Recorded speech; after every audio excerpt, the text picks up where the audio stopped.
ਪਿੱਛੇ ਪਿੱਛੇ ਤੁਰਦੀ ਆ ਫੇਮ ਅੱਜ ਕੱਲ ਆਉਂਦਾ ਏ ਸਟਾਰਾਂ ਵਿੱਚ ਨੇਮ ਅੱਜ गुड इवनिंग गाइस। कैसे हो आप सब लोग? मैं भी बढ़िया हूँ। क्या चल रहा है आप सबके जीवन में? इंस्टाग्राम पे मैंने तो जस्ट एक नॉर्मल बात करी कि 6-7 महीने पहले फिल्में बनती हैं उसकी, जो भी सरदार जी 3 बनी है ना, ये तो नॉर्मल बात है। फिर कमेंट आया कि चलो ठीक है, 6-7 महीने पहले दुश्मनी नहीं थी हमारी उस देश के साथ। अगर अनपढ़ों को पता हो या कुछ पता हो, रूल निकल के आया था वहाँ के आर्टिस्ट काम कर सकते हैं दूसरी कंट्री में आके। तो 90% पंजाबी फिल्में जितनी भी लंदन में शूट हो रही थी, कहीं भी शूट हो रही थी, वहाँ पे सारे पाकिस्तानी जो ड्रामा स्टेज वाले बंदे थे सब फिल्मों में आ रहे थे। तो पहले तो अपने जाके फैक्ट्स चेक करो कि क्या बोल रहे हैं और क्या नहीं बोल रहे हैं। मैं तो जस्ट अ नॉर्मल, मतलब मैं भी एक लड़का हूँ और इस देश में रहता हूँ जिसके दिमाग में कई सवाल आते हैं और कई सवालों का जवाब मैं देता भी हूँ और लेता भी हूँ, है ना। मुझे कहते हैं कि ये आपसे उम्मीद नहीं थी। भाई क्या उम्मीद नहीं थी, मेरे को ये बताओ। बेकार बातें मत किया करो जिसका सिर पैर नहीं है। मैं तो सिर्फ यही बोलने की कोशिश कर रहा था कि आर्टिस्ट का कोई कसूर नहीं होता, इट्स ऑल ऑन प्रोड्यूसर्स।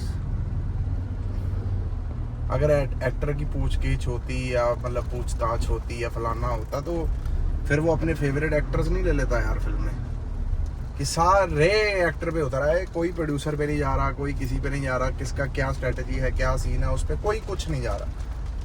लेकिन फिर भी सबको बोलना है भाई, बोलो। मैंने तो ये लास्ट वाली चीज़ बोल दी, उसके बाद तो मैं बोलूँगा नहीं। और मैं वेट कर रहा हूँ बिग बॉस की, कि बिग बॉस शुरू हो, मेरी भड़ास निकले। क्योंकि मैं फिर जब बिग बॉस की रीलें बनाता हूँ ना, फिर मैं आसपास के लोग जितने भी गलत चल रहे होते हैं या गलत कर रहे होते हैं सबको लपेट लेता हूँ फिर मैं। क्योंकि अभी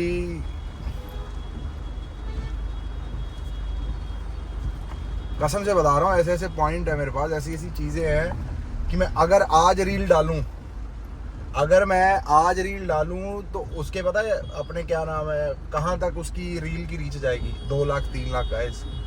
समझ रहे केड़ा हॉर्न मारी जा रहे हैं आप पागल। तो समझ रहे हो, I am just waiting for the right time guys. चलो चलते हैं फार्म पे। मौसम हो रहा है बहुत बढ़िया, अच्छा है यार, गर्मी वर्मी का कम हो गई है और ये सब चल रहा है, मौसम बढ़िया चल रहा है सीन गाइस।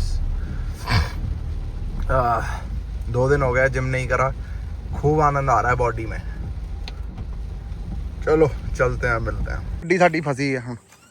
ਤੁਹਾਨੂੰ ਲੱਗਦਾ ਸੀ ਨਾ ਰੋਜ਼ ਅਸੀਂ ਨਹੀਂ ਦਿਖਾਉਂਦੇ, ਅੱਗੇ ਮਾਰਨਾ ਪੈਣਾ। ਜੇ ਅੱਗੇ ਨਿਕਲ ਗਏ ਪਿੱਛੋਂ ਤੋਂ ਜ਼ੋਰ ਲੱਗਦਾ ਨਾ, ਇੱਕ ਉਧਰ ਜ਼ੋਰ ਨਹੀਂ ਲੱਗਦਾ ਪਿਆ। ਹਾਂ ਸਾਲੀ ਨਾ ਚੰਗੀ ਭਲੀ ਨਿਕਲ ਜਾਂਦੀ ਸੀ, ਮੈਂ ਨਾ ਬਸ ਰੇਸ ਨਹੀਂ ਦਿੱਤੀ। ਮੈਂ ਕਿਹਾ ਚੱਲ ਮਸਤੀ ਜਿਹੀ ਨਾ ਨਿਕਲ ਜੂਗੀ।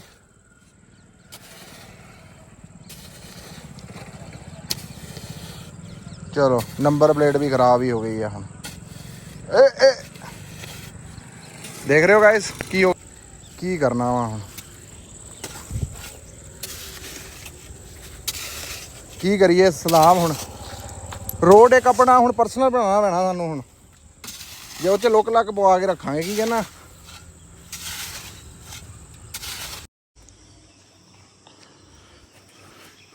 Good morning guys.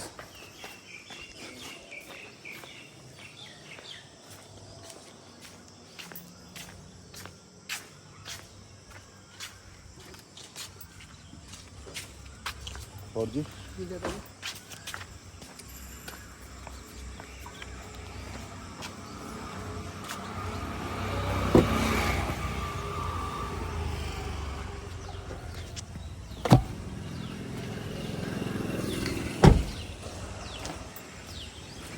चलो भाई, आज से रूटीन शुरू।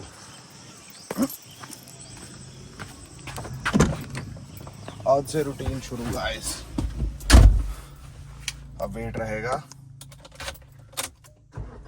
अगले फ्राइडे सैटरडे का। तो चलो चलते हैं जिम, फिर मिलते हैं आप सबको। So hello guys, good morning. कैसे हैं आप सब लोग? मंडे हो चुका है, घर पे आ चुके हैं जिम करके। बढ़िया, आज मौसम की शुरुआत भी बढ़िया, दिन की शुरुआत भी बढ़िया, एक्सरसाइज भी गुड, कोई थकावट नहीं, कोई कुछ नहीं, एवरीथिंग वेंट वेल, सब बढ़िया हो गया जी। और बताओ गाइस, क्या नई ताजी है?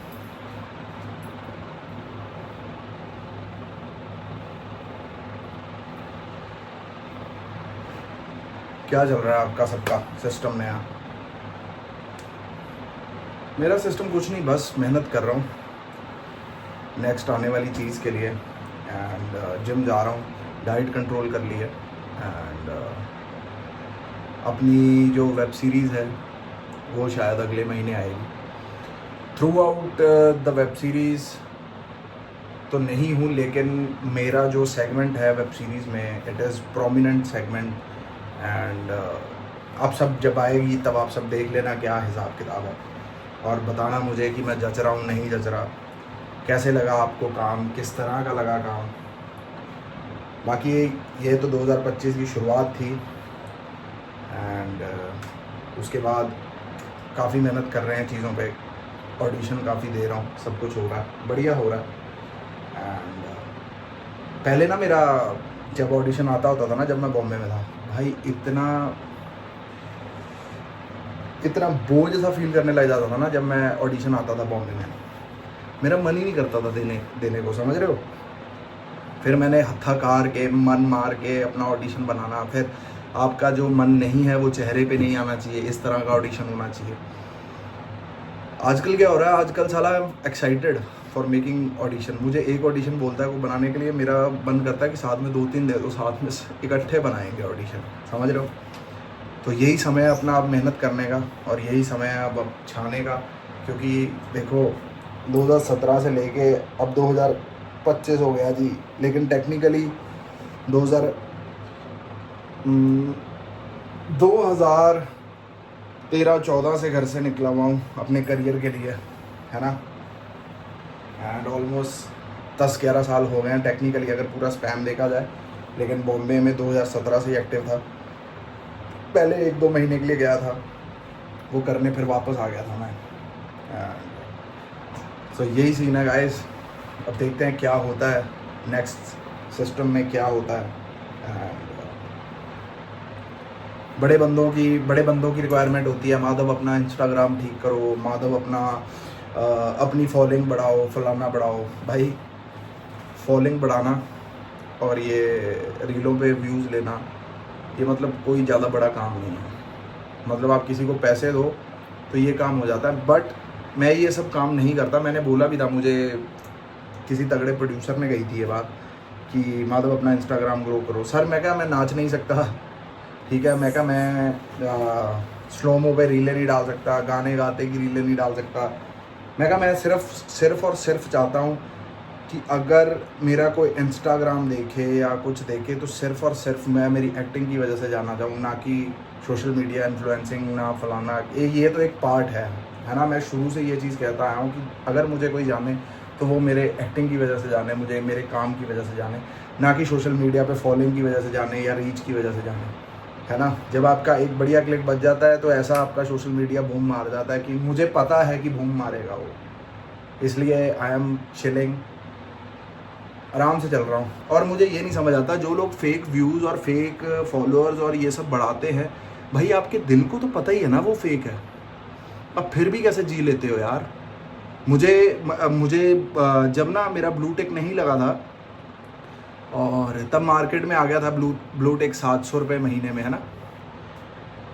मुझे बहुतों ने बोला कि तू खरीद ले। मैं कहा नहीं, अगर मैं काबिल होऊंगा ना तो मेरे को वो नेचुरली मिलेगा जो एक आर्टिस्ट को, जो एक एक्टर को, जो एक पब्लिक फिगर को नेचुरली मिलता है, सोशल मीडिया नेचुरली जो देता है। मैं कहा वो चाहिए। मैं कहा मैं फेक ज़िंदगी नहीं जी सकता कि हाँ जी मेरे ब्लू टिक लगा हुआ है और मैं ऊपर से 700 रुपया महीना दे रहा हूँ। तो फिर भाई मेरी 10 साल मेहनत करने का क्या फ़ायदा जब मुझे पैसे से ही सब कुछ करना है ना।